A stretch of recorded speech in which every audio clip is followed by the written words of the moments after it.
Is it okay to do the carnivore diet forever? So this is a question I get, actually surprisingly often, and I don't really know what to say. I mean, I can't say what you should or shouldn't be doing forever. So I don't know. I am certainly interested in science and medicine. So as new research and studies come out, I'm definitely going to pay attention to them and be responsive if I'm presented with evidence that is, actually convincing and seems to make a difference. So I'm not, let's say, ideologically committed to the carnivore diet. I'm just committed to the effects that I see, not only for myself, but other people. So if I see, some other approach that ends up being more effective, I certainly would consider that. I would not put that out forever. But I do know that the standard American diet is something that can be done for the rest of your life, but has a lot of negative repercussions and I think, contributes to your early demise. So I know that I don't want to eat that way. The more I see of plant-based diets that are, turning into processed food diets, really, I don't see that as being any healthier or any better. I think that, the more our food has become industrialized and processed, that is the problem. So, any diet that, makes that a consistent part of its approach is I think, is unhealthy and is not something that is sustainable for the rest of your life. That is, if you want a long life.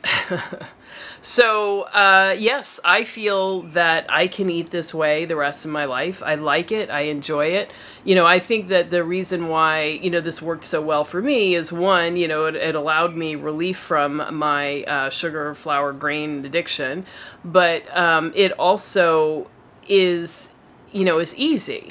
So many, I've definitely seen other low carb or sort of keto approaches where, there's like, all kinds of counting that you have to do and you have to balance, certain things together and you have to think about how much you're having in a whole day. And like, at a certain point, I just got exhausted. Like, I don't want to think about macros. I don't want to count everything.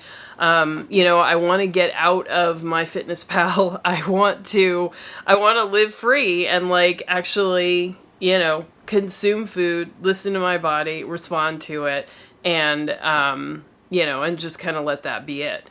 So that is why I think carnivore really resonated for me, and that's what I hear from a lot of you. So if you're, thinking about this, one, don't think about forever, that's a long time, and, tomorrow is not promised to anyone. Forever, for me, could be, 24 hours. I say just focus on how you feel now, how your health is proceeding, how are you, improving and making progress on your health goals, then, keep going. Don't reevaluate until you hit a real stall, not not just where the scale doesn't move for a couple of days, but like, if you hit a real stall, then you might want to think about, some things that you can change. But otherwise, don't worry about forever. Just worry about today and tomorrow. And if you need some help getting started with the carnivore diet or, following through, a lot of times this is a new thing. This is a new way of eating. There's a lot of, mindset that you've got to change. Then, don't try to do this alone. Do it with a group of people. Like people who, support this way of eating, who aren't going to undermine or sabotage you, or who just aren't going to ask you a million questions that you're not ready or prepared to answer just yet. Let you hang out with some people who will encourage you to be your best and discourage you and try to support you when you're being tempted. And so, you know, you can do that in the my 21-day carnivore challenge. I have another one starting up in January. If you're watching this in replay sometime in the future, I'm sure there will be one in the upcoming month. So make sure that I'm sure I will have links for this in Instagram and down below. So make sure that you check it out. And I would love to see you in my next challenge.